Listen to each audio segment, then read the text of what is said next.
Welcome to the family here on Purple Mafia. I am your host, Paladino Joey, or Joey Awajan. Purple Mafia is available on all of your favorite podcasting apps, and I thank each and every one of you once and always for downloading and listening to this show. It is a great pleasure to be back on board again with you once again today. As well, here we are in Memorial Weekend. Happy Memorial Day. We'll say that. So it's Memorial Weekend. Happy Memorial Day weekend. Now that I've repeated myself about 6 times. Kind of getting caught up on, some of the extra free agents, but also the main feature of today's show is the schedule. So the schedule's been released, so we'll have a little prediction fun like we did last year. That show did pretty well because, Viking fans are hungry for some football conversation this time of year. So that's why people like Score North do Purple Daily. They just keep it coming. There I go. Now half my listeners will go there instead, right? No, I hope not. Just saying that, I need to record more shows in the off-season than I have in the past. Plus now, again, that I'm semi-retired from the lawn service. So happy to be having a little more time to do some recording. So we'll get to the schedule here in a second. We'll look at a couple of the acquisitions the Vikings have made since the last, or just kind of signing some of the draft picks as well along the way, including so around like May the 8th, you had Dominique Orange, that would be the big citrus was signed. This was right after the John Jennings signing. Dominique Orange signed to that entry-level contract that we like to talk about, the rookie contract. Caleb Tierman, offensive line, signed. Jacoby Thomas, the safety. A lot of people are excited about him, that he has a nice, bright future. 3rd-round pick there. Max Bredesen, the next, Jimmy Kleinsasser type, or what was the other guy we had for a little while as well? That was a nice help. We ended up losing him to the Giants, but he was a nice fullback type of guy, can block. Charles Demings, cornerback, signed. Desmond Claiborne. A lot of people are really excited about him, the running back. They think he has a nice future in this league. He's got more of an all-around game than was it Dwayne McBride that we had before, the 7th-round pick. Claiborne definitely has potentially a brighter future. Sorry about that background noise. My bad. Forgot to turn that off. Yeah, it gets kind of, it's not that warm, but it's kind of a humidish vibe. It's been moist, so it's kind of annoying. I don't like it very much. I want spring. And it seemed like we kind of got gypped again for the 900th year, basically. 2021 was the only really good spring I remember in recent times. Gavin Gerhardt, the center that we drafted, has been signed. He was a 6th-round pick. Caleb Banks signed, defensive line. Again, that would be the first-round pick that we were all, some people skeptical, others like, okay, well, if he stays healthy, hell yes. You just hope it isn't kind of like, like Jonas Brodin with the Wild. Yeah, when he's healthy, he's great, but damn it, stop getting hurt. Bengali Kamara. Not Bengali, but Bangali. I know somebody named Bengali, similar there. And Kamara, linebacker. Jordan Bordelho signed. Jordan Bordelho. That's a cool one. Bengali Kamara. Going to look at him. Yep, there's nothing yet. Yep, he's one of those free agent guys that hasn't had an NFL snap. That's Kamara. Jordan Bordelho signed. Coming out of Honolulu, Hawaii. Cool. Or Botolo. Aloha. Offensive, outside linebacker. My bad. Outside linebacker. 260? 6'3", 260. Yep, big dude there. Shalik Knotts. No relation to Don. I know Don Knotts. I'm just kidding. Wide receiver coming in. So we'll see how he turns out. Coming out of North Carolina. That's not the school, but the state of Monroe, North Carolina. We'll see how he turns out. Jake Golday finally signed. Yep, I believe he's the last one to sign of the draft picks. So Jake Golday, it'll be a golden time with him coming in out of Tennessee there. And yes, we're Cincinnati officially, but yes, 2nd-round pick. Isaiah Loudermilk. Interesting name there because you think of Loudermilk from the past. It was Kirk Loudermilk. He was the legendary center of the Minnesota Vikings. Don't believe there's any relation in this case. Coming in out of Howard, Kansas, and played for Wisconsin. He was a defensive lineman for the Badgers. A lot of people actually think this is a pretty good acquisition.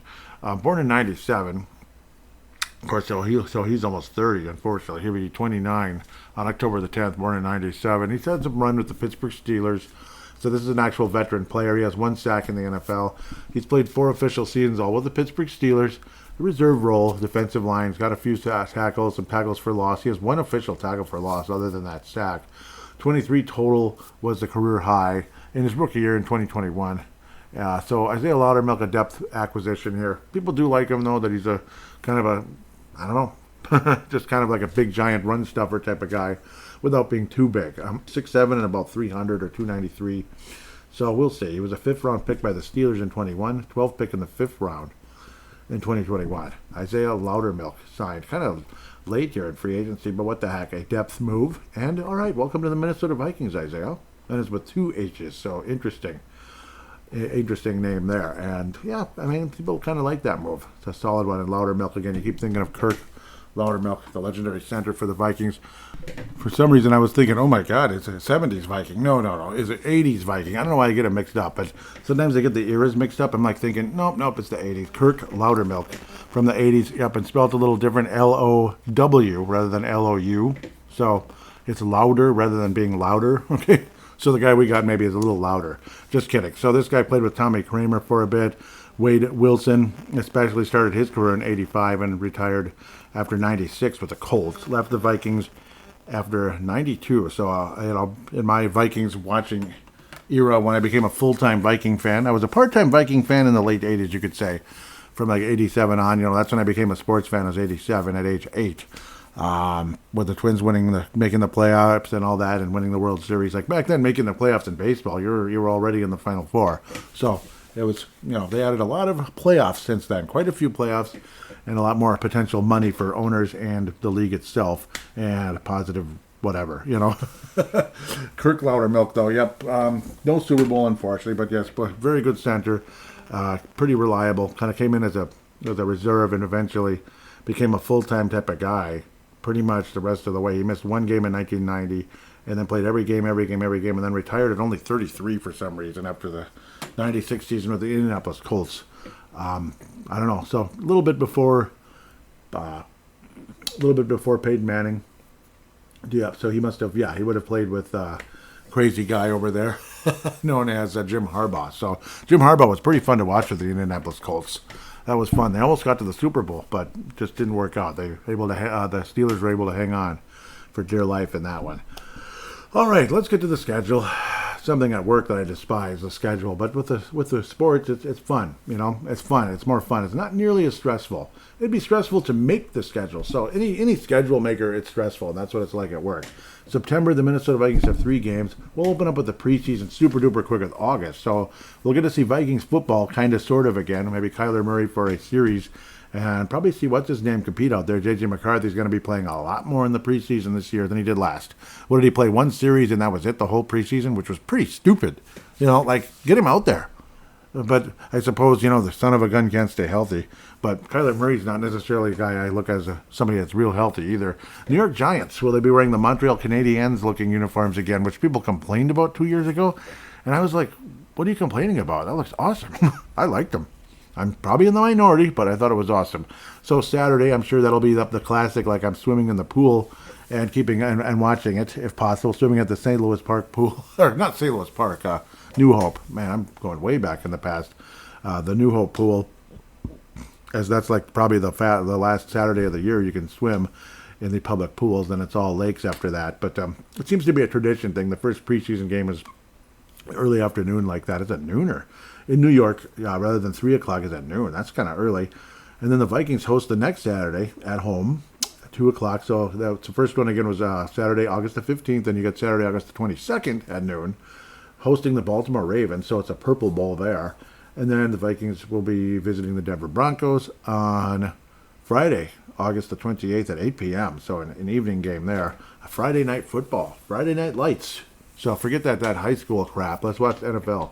I actually not a big fan of high school football, but God bless them God bless you if you're a youngster playing high school football, or you are a parent of a high schooler trying to, if not move to the next level, at least have a nice high school career in the football world. But anyhow, the Minnesota Vikings will be hosting the Green Bay Packers the season opener this year. So usually we play the Packers pretty early once and then really late. That's kind of seems to be the tradition. Or you play them twice late, who knows? But there's usually a fairly early game in like the first 4 games. This year it's the season opener in the U.S. Bank Metrodome. No, just kidding. The U.S. Bank Stadium is what it's called. It'll be a Sunday 325er, so the second half, the second group, which I don't like as much as the Nooners. I like the Nooners. I'm probably in the minority again. I don't care. Fine, I'm in the minority. I like the Nooners because I do Purple Mafia. That's why. That's why I like the Nooners. It's just easier, but whatever. The Vikings will be hosting the Packers. It will be a fun, exciting game for Minnesota, or it will be a disappointing start to the season. I got a feeling the Vikings win this one. Kyler Murray has a nice debut for the Minnesota Vikings, and the Vikings win this football game. So 1-0, the Vikings will head to the Chicago Bears land. And will it be Kyler Murray or will it be J.J. McCarthy? I'm not sure, but I'm guessing. Right now I'm thinking it's going to be Kyler Murray, but I got a feeling J.J. McCarthy is going to get significant snaps this year for the Minnesota Vikings. And crystal ball, kind of looking towards the semi-long-term future, like next year and beyond, J.J. McCarthy will be the quarterback of the Vikings. I think this is going to light a fire under him, and J.J. McCarthy will be the Minnesota Vikings quarterback. I think he's going to... That's just my personal belief. It's all for discussion. This show is about discussion. I'm not a genius about anything. Okay? This is about discussion and fun conversation. Maybe you like my opinions. Maybe you think they suck. Maybe, I don't know. Could have an interesting conversation, but I got a feeling J.J. McCarthy will be the starting quarterback for the Vikings in 2027. That's my belief. I don't think Kyler Murray's the Vikings quarterback after this year. But we'll see. And if he is, well, so be it. Anyhow, Vikings head to Chicago. The division champion Bears, if you can believe that. 11-6 Chicago Bears, who I think are going to be, I think they're going to keep getting better. They might have a weird start to the year or some weird moments this year. This will be a nooner in the midway, the monsters of the midway, all that good stuff. I think the Vikings drop to 1-1. I think the Vikings lose to Chicago in the nooner on Sunday, the 20th of September. So that's my personal belief there. Tampa Bay Buccaneers, I don't like this ever. I never like playing the Buccaneers on the road. It feels like a loss every bleeping time, going way back in the day. I used to hate going to Tampa. It's going to be a pain in the butt. And the Buccaneers, what they're going to do in the Miami. Yeah, the Buccaneers are going to. Yeah, the Bucs are going to do. They're going to have the Vikings wear purple. That's the conversation. So more than likely, that's what's going to happen. And I think the Vikings drop to 1-2. I'm just looking at something to be 1,000% sure. Yeah, the bottom team is the home team. I know people kept talking about the Dolphins hosting the Vikings. That's actually a home game. So, yeah, the Miami Dolphins, which will open up the month of October the 4th, another 3:05 game. So 3:05, visiting the Tampa Bay Bucs. I think the Vikings drop to 1-2, unfortunately. Yeah, yep. I think the Vikings drop to 1-2. You might be hearing some J.J. McCarthy shouting, like, come on, get McCarthy in there, dang it. This Tampa might frustrate the Vikings a bit on the defensive side. Who knows? The Miami Dolphins come to U.S. Bank Stadium on the 4th of October, 3:05 again. Another 3:05 game. So only one nooner. And you're like midway through October here practically. Well, you're starting October. What am I talking about? You'll be midway once we get another nooner, and there'll be a few in a row. Thank God. Vikings host the Dolphins. I said 15 times, and the Vikings are 2-2. The Vikings will beat the Dolphins. Got a good feeling about that one. Miami Dolphins coming here is probably a win. Heading there, it might be a loss unless they're terrible. Like a few years ago, they were so bad. Going to Florida, the Vikings don't play well in Miami or Tampa. They just don't. That's why I just have the Vikings losing in Tampa and Chicago. I have a feeling the Vikings kind of stink on the road a bit this year. We'll see what happens, though. Heading to New Orleans is going to be a weird one. This is a nooner on October the 11th. So, again, we're at 2-2. Hope I can keep that in my head here properly. 2-2 for the Vikings after beating the Dolphins in U.S. Bank Stadium. So 2-0 on the road, 0-2 on the 2-0 at home, 0-2 on the road. Heading to New Orleans, they were only 6-11, but they were showing some signs of promise going into they were showing some signs of promise, no doubt about it, as the season progressed last year after a crappy start. And it was a strange start to the season last year, but things kind of got better and better. This is going to be a weird, funky game. I think the Vikings win this one though, 3-2 Minnesota over the New Orleans Saints. I think the Vikings actually win this game, even though we've had some tough history with the New Orleans Saints. I could be dead wrong. This might be 30-0 or something for all I know. But I got a feeling the Vikings beat the New Orleans Saints. It's real wacky. Like the Saints could win here. Like we've had games like that where the Saints come here and win, and then we win there. It's like weird. It goes all over the place. But the Vikings will celebrate their first road victory, and it'll be over the New Orleans Saints. They go 3-2. Vikings then head into a bye that next week. Sunday, the 25th of October. Now, first, again, that New Orleans game will be a nooner. So noon, Vikings host the Indianapolis Colts. A winnable game. The Colts are interesting and funny. We'll see what happens. Who's going to be their quarterback? Is it going to be Mr. Daniels? No. Well, is it going to be Daniel Jones? Is it going to be DJ? Is Daniel Jones going to be the quarterback of the Colts? Will he be recovered by then? I think so, and I think the Vikings win. 4-2 victory over the, or 4-2 for the Vikings, their fourth victory of the season. 4-2 after this one on October the 25th, which is when Flip Saunders passed away all those years ago, unfortunately. So that'll be the 11th anniversary of Flip Saunders' death on the 25th of October. So we'll be giving him a moment of silence that day if I can remember, and I hope I do. But terrible and sad at the time. Flip Saunders, former Timberwolves coach and president of basketball later on, when he became president of basketball, when he returned in 2013 to the Timberwolves and passed away in 2015 suddenly after, having a not so good reaction to his chemotherapy when he was recovering from Hodgkin's. It was kind of that side effect type of thing where your immune system goes down and you get sick and you don't come back. And it's just the saddest thing in the history of the world. Vikings then head to Detroit, another nooner, to open up the month of November. November the 1st, Detroit, Minnesota and Detroit. Detroit Lions, a winnable game, no doubt about it. Will J.J. McCarthy be the quarterback of the Vikings, and will he lead the Vikings to victory? Oh, boy. So the Vikings are, 4-2 right now, right? Vikings are 4-2 after beating the Colts. It's going to be a weird one, but I think the Vikings beat the Colts. A lot of people love the Vikings actually losing to the Saints. Oh, man, this is tough. The Vikings will not win. Vikings will not win. It could be McCarthy. He might put up a great effort. Who knows what's going to happen there? But I do think McCarthy does play significant snaps in this one, in this season. He might end up being the quarterback of that game by then. Who knows? Maybe he becomes a full-time starter. It's a hell of a game, but I think the Lions outlast the Vikings. Wouldn't be surprised if the Lions have a nice bounce back. And if they don't, you could see the end of Dan Campbell, unfortunately, which is really sad because I think Dan Campbell's good. A lot of people make fun of him like he's just some dumb oaf. I think he's a good coach. I'm sorry, but the Vikings do not win. 4-3. It'll be a very close game. Very close back and forth battle. It'll be a really good game. And people are going to be like, wow, that was something else. But unfortunately, Detroit wins. Vikings host the Buffalo Bills. Very tough one. Very tough game here. What's going to happen, though, with it's going to be a new coach. What's going to be the situation there?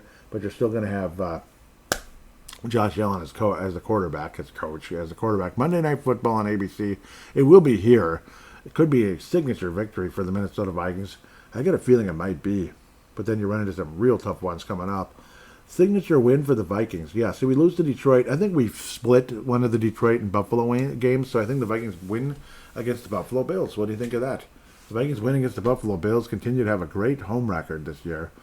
It's a very losable game, put it that way. Josh Allen might be spectacular, might throw 4 touchdowns and torch us all over the place. It depends on the Vikings pass rush in a lot of ways. Can they get to Josh Allen? Because if they don't, the Vikings lose for sure. But I got a feeling that Brian Flores will have a good game plan brought up, and I think the Vikings bring their A game and have probably the most entertaining football game of the year. You're going to have back-to-back really good games here, Detroit and Buffalo. I don't think either one's going to be a blowout. Maybe I'll be way off. But the Vikings go to 5-3 with a win over the Buffalo Bills. Minnesota heads to Green Bay Sunday the 15th. So it was Monday the 9th of November at 7:15. Monday Night Football there. Sunday the 15th, another nooner here in Green Bay, Wisconsin. Green Bay Packerland. Lambeau Field. Blah, blah, blah, blah, blah, blah, blah. The Packers beat the Vikings. Boo. Boo. Vikings drop to 5-4. Vikings then head to San Francisco. A Sunday night 7:30 game, NBC. Loss. I'm not saying that with any excitement. Loss. Sunday Night Football in San Francisco, I don't think so. I don't think so. Yeah, I don't know. The Vikings are going to have a crappy road record. I know I'm probably way off with these predictions. But that's the fun of it. I think it's a 5-5 record, unfortunately. Vikings will then host the Falcons, which feels like a fun one for the most part. You got to think the Vikings are going to win some road games this year, and they probably will. They'll probably win more than I'm putting together here. In fact, I wouldn't be surprised if the Vikings beat Detroit and maybe lose to Buffalo. Because I don't think the Vikings are going to be undefeated at home. I doubt it. They're not that good. But a 5-5 record here, getting things going, which is kind of weird and crazy, to say the least. That's one road win, though, in New Orleans, included there, but losing both to San Francisco and Green Bay. Vikings host a Falcons team, which I don't even know. Who's going to be the quarterback? Tua? Or who's the other option over there? I'm kind of forgetting. Like, they got another major name, didn't they? Oh, yeah, they still have what's-his-face over there. But Mr. ACL, unfortunately, I don't mean to be a jerk about it. Michael Penix, yeah, that's who it was. Trevor Siemian still alive? Tua, yep, they have all these quarterbacks. Trevor Siemian's still alive. No, I'm just teasing. He's 34, though. Jeez, yep. Yeah, it is Tua, though. Can you believe it? Tua's there? So, So what's going to happen to Penix? So they're kind of pushing Penix around. That's their Kyler Murray move there in Atlanta. Like Penix, he's 26 already, too. So Tua's only 2 years older. It's going to be interesting. Atlanta could be super good, and they might be horrible. I think the Vikings win that game. I think so. I think the Vikings win that game. Yes, we'll say the Vikings win that one and go to 6-5. The Vikings then host the Carolina Panthers. Funny history with them. They're an improving team. They look better and better every year. Vikings lose a home game, unfortunately, and you drop to 6-6, which would be really frustrating, I'm sure. Vikings then head to New England on Amazon on Thursday Night Football. Some people think the Patriots are overrated. I don't. Vikings lose their 7th game of the year, unfortunately. But then a pretty good chance the Vikings have a chance to win a bunch of games here. There's a chance the Vikings do win the rest of the way. I got a feeling. A possible 4-game win streak here, going from 6-7 to 10-7. Vikings host the Lions. I think they beat that one. I think they beat the Lions in an epic battle on Sunday. Okay, so that was a Thursday night game, right? New England. Yep. Otherwise, the Panthers game was a Sunday 3:25 game. The Falcons one was a nooner on Sunday the 29th. So it's December 6th. I think the Panthers beat the Vikings. It's like a weird game. So maybe that one instead of the Saints, we'll say. So the Vikings do not go undefeated at home. But they're going to have a pretty good run, I think, at home this year. Got a good feeling the Vikings will have a good home record this year. It's just a feeling I have. Vikings beat the Lions to get to 7-7. Then you have the Commanders, who are 5-12. They'll be much better than 5-12, I think. This will be another noon game. So it was a Sunday night football game, but so it's Sunday night football. The Vikings hosting the Lions. That will be an epic victory, which will then put the Vikings in a win streak here and possibly to a playoff berth. We'll see. The Vikings hosting the Commanders. Noon game, very winnable. Who knows what's going to happen? This is one of those back and forth games. Vikings win this game, there's a pretty good chance they make the playoffs. The Vikings lose, there's a pretty good chance they miss. The Vikings were 9-8 last year because of a huge win streak at the end of the year. But yeah, we'll see what happens. Could be another big win streak. Vikings win versus the Washington Commanders to get to 8-7. 8-7 on the season. 8-7. Vikings head to New York for the Jets, not the Giants, but the Jets. The Vikings in the past, never Minnesota Vikings, will say. I don't want to sound like Red McCombs just saying the Vikings. No, it's the Minnesota Vikings. Yep, who do not belong in San Antonio or anywhere else. Thankfully, you have U.S. Bank Stadium to keep the Vikings here, no doubt about that. Obviously there was Los Angeles fear for a while. Well, they got two teams. They got the Rams back and they got the Chargers back, who were there for like 5 minutes in the 60s. It was like a season, I think. They were in L.A. and then they moved to San Diego. And then bajillions of years later, they moved back to Los Angeles, which is weird. But anyhow, Vikings 8-7 after beating the Washington Commanders after Christmas there. So it's Christmas week. It's going to be a very happy Christmas time here. Vikings will be hosting 2 games. I do believe you'll have that whiteout versus Detroit on Sunday night. I could just see all that piecing together. I don't know if people have mentioned that yet. Maybe they have 50 times already, and I'm really late to the party. But that's most likely going to be the whiteout because it'll be leading up into Christmas on December the 20th. The Vikings will win that whiteout game. There's no doubt. There is no doubt, and the Vikings will beat the Commanders to get to 8-7. Head to New York. Happy New Year. Woohoo. Yeah, that's great. Yeah, Happy New Year. January the 3rd. I know it's boring. It is boring. And then back to stupid work the next day on the 4th, I'm guessing. At least I'm pretty sure that's how the schedule lines up. On CBS, a noon game after the Commanders. Vikings go to 9-7. We do beat the Jets. I don't think the Jets are going to beat the Vikings right now. I think the Vikings will be primed and ready to go, be it McCarthy or Kyler Murray, and it could be either one. Vikings will then host the Bears to wrap up the season and win their 10th game. The Vikings will finish 10-7 with a 4-game win streak to end the season. A couple of road victories total and a ton of home victories. The Vikings will finish 10-7 with my prediction, my crystal ball for the season. 10-7. We'll see how far that goes, and we'll make more predictions about that as we get closer and closer to the regular season and the season preview. But that's kind of what I'm looking at right now when we talk about the schedule and all of that. So a decent amount of noon games, but we don't really get any much until you get into October. So it's going to be a little wait for people like me that like noon games because you host a Minnesota Vikings podcast. So that's kind of my thoughts there. It's exciting. Should be fun. Should be fun, no doubt. And looking forward to the season for the most part when it comes. But let me tell you, I want to enjoy the rest of whatever is left of spring and all of summer first.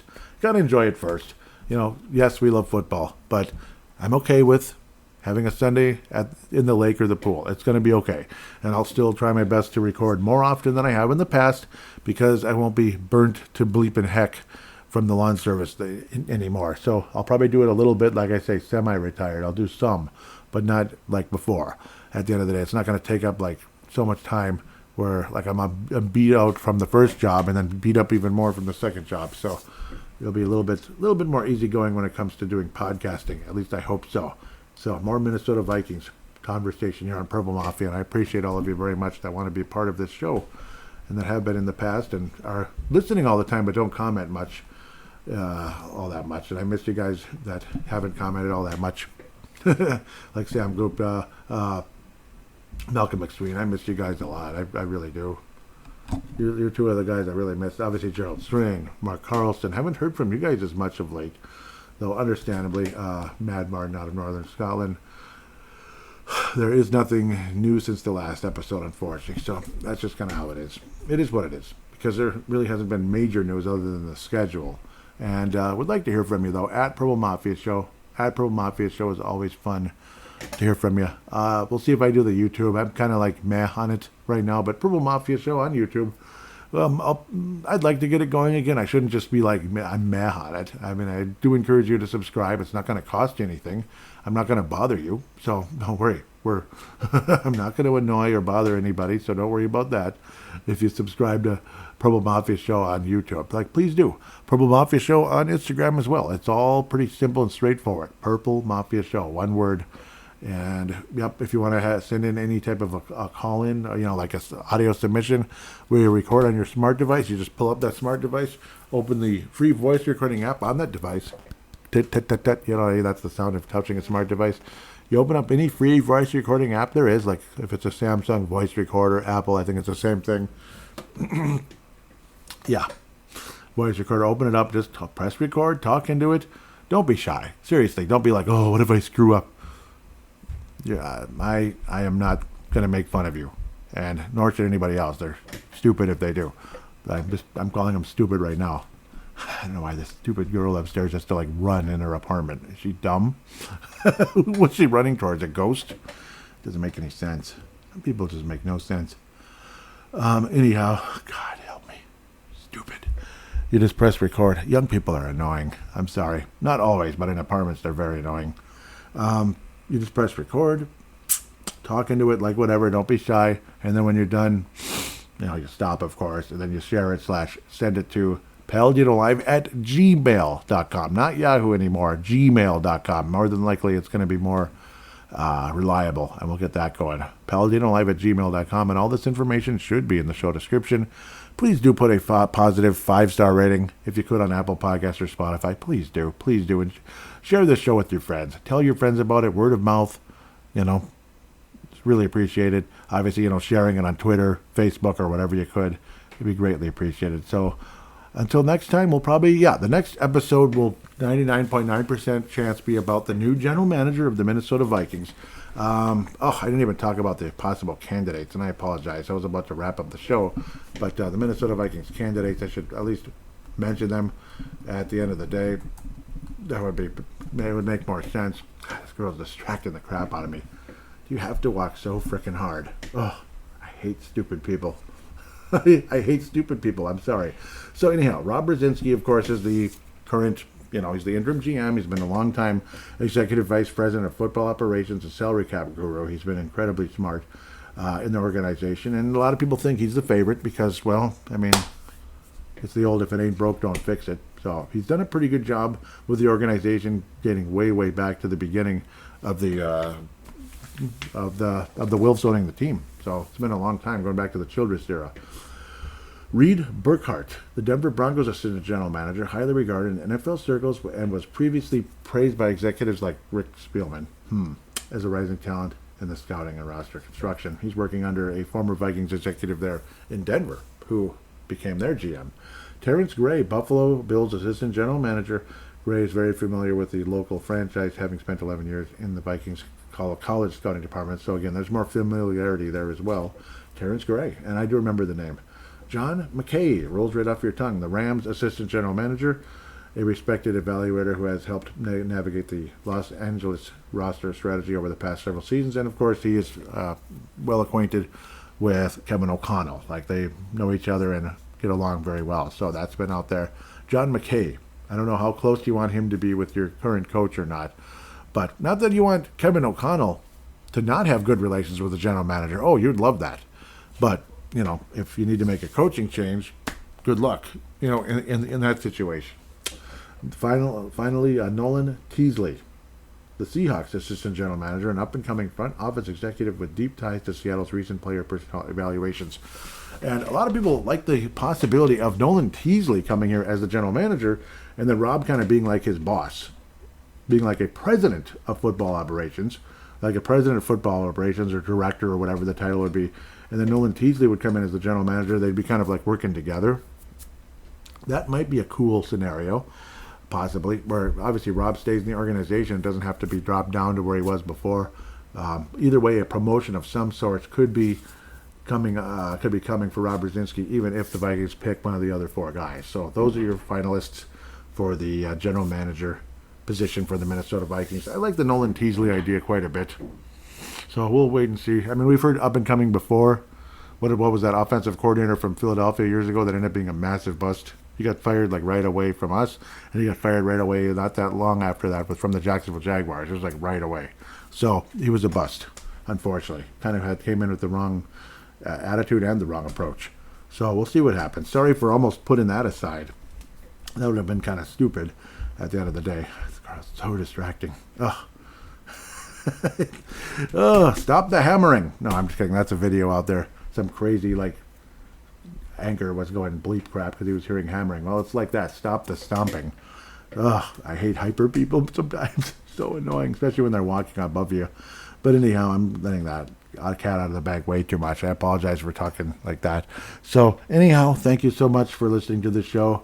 And we will talk about the new general manager of the Minnesota Vikings. And again, I'm sorry for not bringing that up a little sooner.